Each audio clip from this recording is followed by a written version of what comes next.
레위기 17장을 오늘 이제 묵상을 합니다. 나눔을 할 텐데요. 레위기가 27장까지 있습니다. 그래서 전반부에 해당하는 16장까지를 했고요. 그 다음에 오늘부터 이제 17장부터 정확하게 따지자면 26장까지 후반부의 내용이 나오고 27장은 어떻게 보면 하나의 부록이라고 얘기를 하기도 합니다만, 이 레위기를 살펴보면서 먼저 하나님 나라 백성의 삶을 특징 짓는 용어라고 한다면 거룩을 줄 수가 있을 것입니다. 그래서 1장부터 16장까지 본문에서는 거룩이 상태적인 거룩이었습니다. 그리고 관계적인 거룩, 우리의 자체가 거룩한 것이 아니라 하나님께서 거룩하시기 때문에 하나님과의 관계로 인해서 우리가 거룩해지는, 그래서 어떤 장소라든지 물건이라든지 사람의 상태를 가리키는 말로 거룩이 사용이 됩니다. 그런데 이제 17장 이후의 본문을 살펴보면은 이스라엘을 향해 주어진 이제 거룩하라라는 명령으로 빈번히 쓰이고 있습니다. 거룩한 상태가 이제 되었고요. 그 다음에 거룩하라라는 하나님의 그 명령이 17장 이후에 나오는 것을 볼 수가 있습니다. 19장 2절에 보면 너희는 거룩하다. 이는 나 여호와 너희 하나님이 거룩함이니라. 20장 7절에 너희는 스스로 깨끗하게 하여 거룩할지어다. 나는 너희의 하나님 여호와이니라. 20장 26절에 너희는 나에게 거룩할지어다. 이는 나 여호와가 거룩하고 내가 또 너희를 나의 소유로 삼으려고 너희를 만민 중에서 구별하였음이니라. 21장 6절에 보면 그들의 하나님께 대하여 거룩하고 그들의 하나님의 이름을 욕되게 하지 말 것이며 그들은 여호와의 화제 곧 그들의 하나님의 음식을 드리는 자인즉 거룩할 것이라 라고 나와 있습니다. 하나님 나라의 백성으로 살아간다라는 것은 다시 말해서 하나님께서 명하신 규례를 따라서 거룩한 삶을 살아가는 것이다 라고 정의를 할 수가 있을 것입니다. 17장 이후의 본문을 쭉 살펴보면은 거룩하신 하나님이 명하시는 거룩한 삶의 규례라고 할 수가 있습니다. 이러이러하니 거룩하다라는 것을 의미하는 것이 아니라 이제 앞으로 어떠한 삶을 살아서 거룩한 하나님의 백성답게 살아갈 것인가를 보여주고 있습니다. 그렇기 때문에 앞에 1장부터 16장까지에서는 거룩하라라는 명령이 나오지 않습니다. 한 군데 나오는 것은 저번에 우리가 11장 정한 동물과 부정한 동물을 우리가 살펴보던 그 본문에서 11장 44절 45절에 보면 거룩하라라는 명령이 한 군데 나오고 있습니다. 그리고 이제 17장 이후로 이제 넘어오면 18장, 19장, 20장에 가서부터 해서 거룩하라는 명령이 나오고 있음을 볼 수가 있습니다. 그래서 결론적으로 17장 이후에 26장에 이르는 본문들을 꿰뚫는 중심 주제라고 할 수 있는 것은 여호와 하나님의 백성이 지켜야 할 거룩인데, 어떤 거룩이냐? 일상 속에서의 거룩입니다. 우리의 삶 속에서 나타나는 거룩이라고 할 수 있습니다. 그래서 학자들은 17장부터 26장까지를 성결법전이다라고 그렇게 이야기를 합니다. 17장에서 20장까지를 이스라엘 자손을 향한 말씀이라고 하면서 오늘 본문과 같이 재물과 피에 대해서 또는 가증한 풍속을 행하거나 따르지 말라. 그리고 19장 레위기의 대표적인 장이라고 할 수 있는 19장에서는 거룩한 삶에 대해서 이야기를 합니다. 그리고 다시 21장 22장에서 제사장 아론과 그 제사장들을 향해서 하시는 말씀이 있고요. 23장 25장에 보면 절기들을 이야기하면서 다시 이스라엘 백성을 향해서 말씀을 하고 있습니다. 그리고 이제 26장 우리가 잘 아는 복과 저주에 관련된 말씀이 있습니다. 대상이 누군지를 정확하게 찝어서 이야기하지는 않지만 그렇게 나와 있는 것으로 볼 수 있습니다. 그래서 혹자들은 17장 오늘 읽었는 본문 내용이 제사와 또 피에 관련된 내용이기 때문에 전반부 앞쪽으로 붙어야 되지 않느냐라고 그렇게 이야기를 하기도 합니다만 17장의 위치를 학자들은 중요하게 생각을 하고 있습니다. 다시 말해서 전반부에서 후반부로 넘어가는 그 과정에 있어서 전위적인 위치에 있다라고 볼 수가 있는 것입니다. 그것은 뭐냐 하면 이 16장까지는 제사를 드리는 장소가 회막 앞이었습니다. 회막 앞이었는데 우리가 4절에 보면 먼저 회막 문으로 3절에 보면 진영 안에서 잡든지 진영 밖에서 잡든지, 그리고 5절에 보면 들에서 잡던 그들의 재물이라고 하면서 범위가 퍼져나가고 있는 것을 볼 수 있습니다. 그러니까 진영 안에서, 다시 말해서 회막 앞에서 재물을 잡든지 아니면은 진영 밖에서 또는 들판에서 사냥을 하든지, 이렇게 점점점 범위가 벌어지면서 일상의 삶을 이야기하고 있는 것을 볼 수가 있습니다. 그리고 8절에 보면은 이스라엘 집 사람이나 혹은 그들 중에 거류하는 거류민이 번제나 제물을 드리되라고 했습니다. 16장까지는 이스라엘 백성에 한정되어서 하나님이 명령을 하셨던 부분이었습니다. 제사를 어떻게 드려야 하며 제사장을 세우고 그와 관련된 어떤 상황에서 나와야 되는가. 그런데 이제 17장 이후로 가면 거류민이 등장을 합니다. 다시 말해서 이스라엘 백성 속에 들어와서 함께 살게 되는 외국인이겠죠. 지금으로 이야기하자면 이방인이라고 할 수 있는, 그들과의 같은 삶을 이제 계속 논하고 있다라고 하는 것을 볼 수가 있습니다.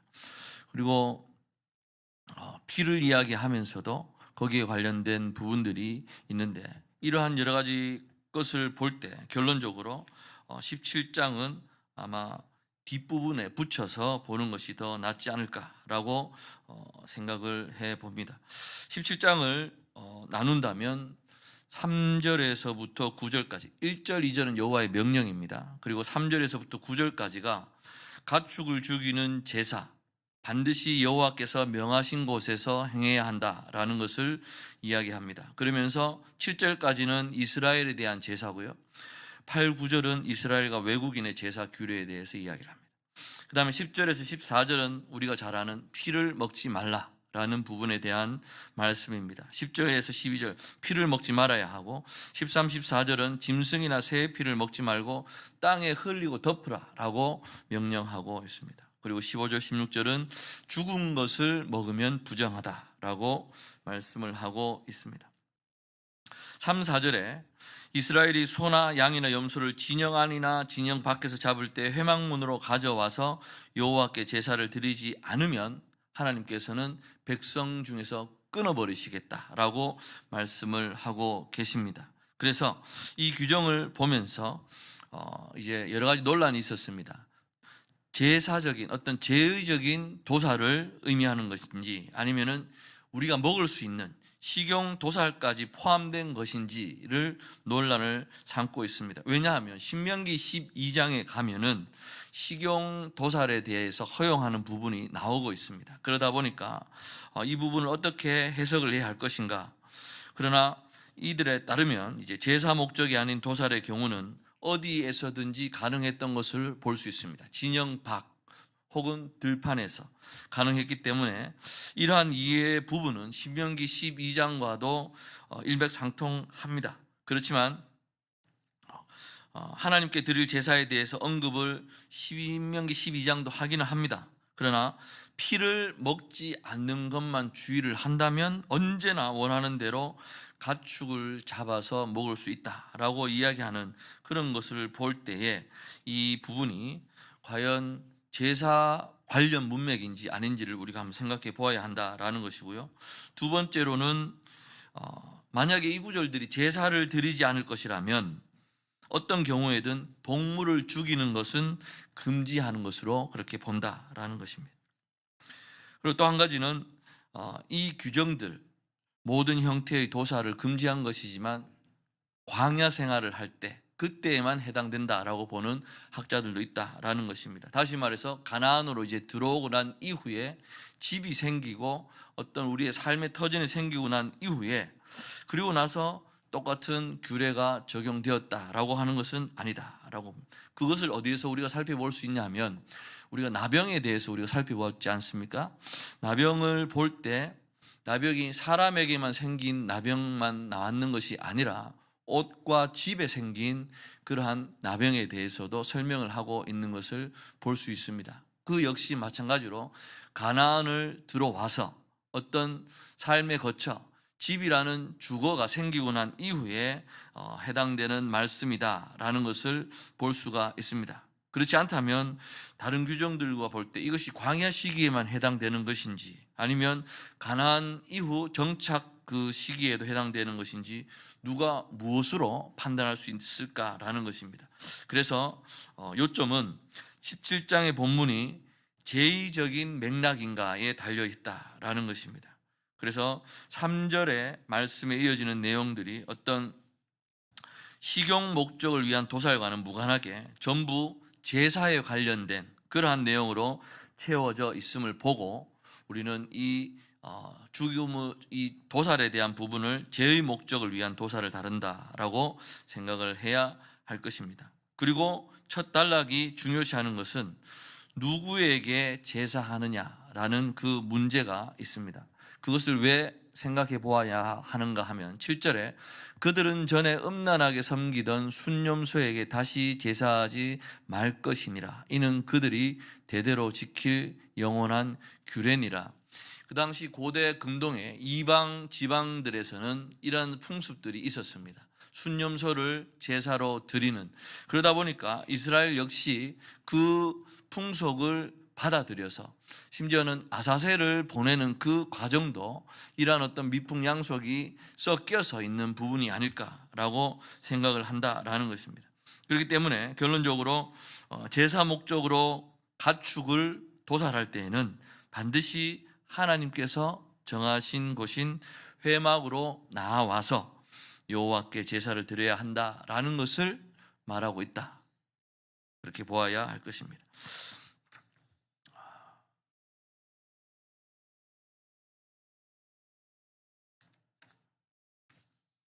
그 다음에 이제 10절에서 14절을 가면은 피를 먹지 말라라는 부분이 나오고 있습니다.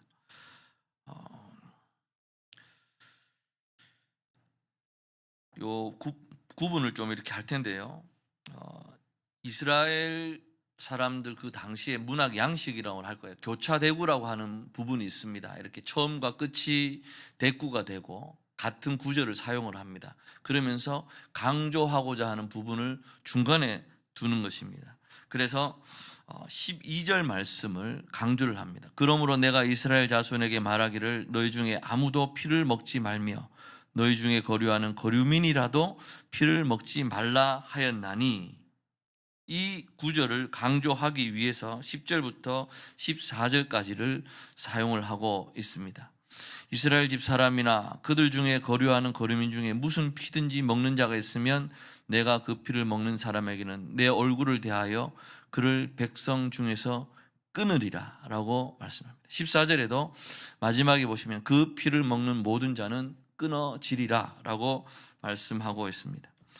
피를 먹는 것을 금지하는 이유는 피가 생명이기 때문입니다. 우리가 산모의 정결 규례라든지 그런 데서 살펴보았지만 이 피는 죽음과 맞닿아 있는 그러한 개념이라고 볼 수가 있습니다. 또한 피를 먹는 것을 금지하는 근본적인 이유가 피가 생명이기 때문인 것입니다.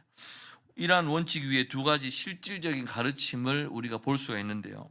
제물로 드릴 짐승의 피는 반드시 제단에 뿌려서 대속하도록 그렇게 할 것이며, 또한 사냥을 위해 잡은 짐승의 피는 땅에 흘려서 흙으로 덮어야 한다는 두 가지가 나오고 있습니다. 그러면서 어떤 피를 먹든지 간에 먹는 자는 백성 중에서 끊어진다라고 했습니다. 이스라엘이 가나안 땅에 정착한 이래 하나님이 주신 땅에 살고 있는 백성은 그냥 핏줄이라든지 인종에 의해서만 좌우되는 그러한 삶을 살았던 것이 아니었습니다.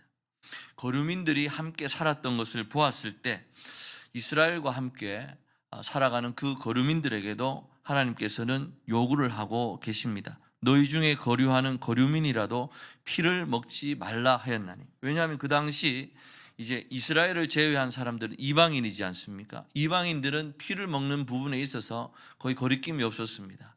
심지어 즐기기까지 할 정도로 그랬습니다만, 하나님께서 명확하게 말씀하시는 것은 하나님의 공동체 안에서 함께 살아갈 경우에는 하지 말아야 할 것이 있음을 분명히 말씀하고 있습니다. 다시 말해서 이스라엘은 해야 할 것과 하지 말아야 할 것을 반드시 지켜야 합니다.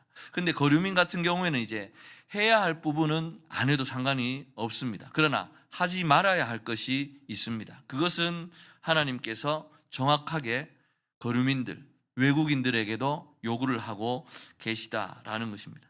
그렇기 때문에 함께 살아가는 거류민의 수가 어느 정도였는지는 알 수가 없습니다. 그러나 이스라엘에 비해서는 당연히 소수였을 것이고요. 그럼에도 불구하고 그 땅에서 살아가는 한 지켜야 할 것이 있음을 곳곳에서 명시를 해주고 있는 것입니다. 이 말씀을 보면은 오늘을 살아가는 우리가 한번 생각해 보아야 할 부분이 아닌가. 다종교, 다민족, 다문화 속에서 우리도 살아가고 있습니다.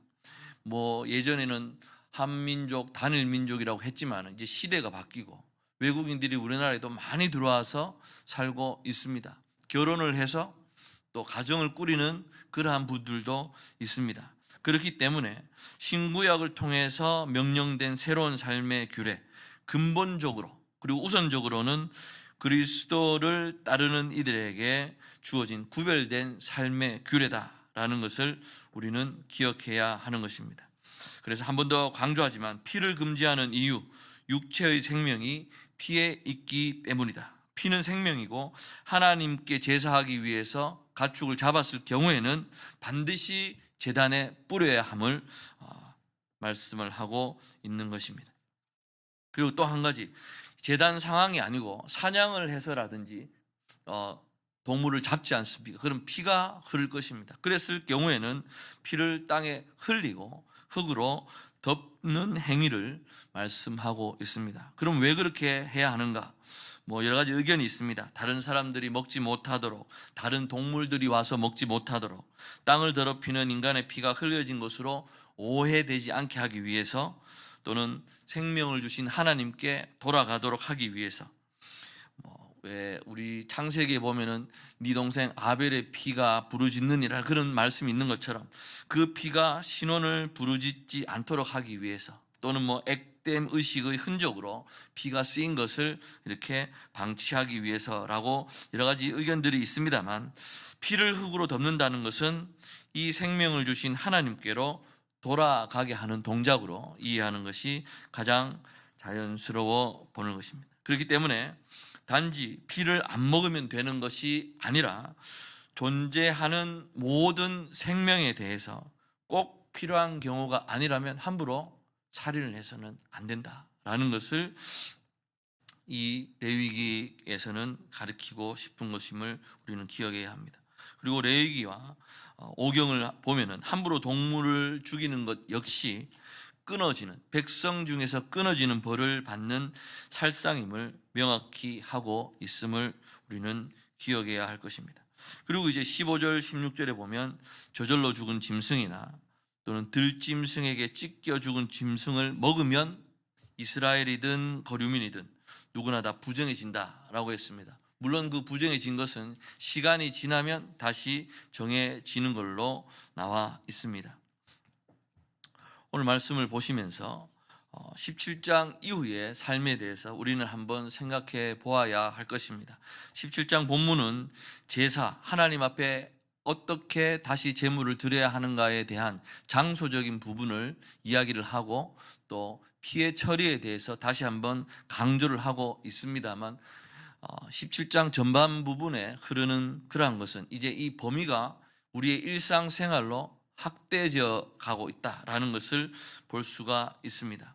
그리고 하나님께서 그러한 부분들을 강조하시는 용어가 뭐냐 하면, 나는 너희 하나님 여호와니라, 나는 여호와이니라 라는 말씀을 자주 하고 계십니다. 18장, 19장, 20장에 가면은 여러 번 반복해서 하나님께서 어떠한 규례 부분을 말씀하시고 난 이후에 달아지는 부분이 나는 너희 하나님 여호와니라. 어떻게 보면 완전체라고 할 수 있겠죠. 나는 너희 하나님 여호와니라. 짧은 부분은 나는 여호와이니라 라고 말씀하시면서 하나님을 기억하도록 그 백성을 인도하시고 지키시는 분이 여호와임을 말씀해 주고 있는 것을 볼 수 있습니다. 우리가 그 부분을 살펴보았었습니다. 앞에서 거룩과 속의 부분, 그 다음에 정과 부정의 부분을 이야기합니다. 그러다 보니까 이스라엘은 정한 상태입니다. 그 정한 상태에서 부정한 상태가 되면 하나님께 나오기 위해서 다시 정한 상태로 바꾸어야 되는 절차들이 필요했습니다. 그러나 같이 살아가는 거류민, 이방인들은 이방인 자체가 부정한 상태였습니다.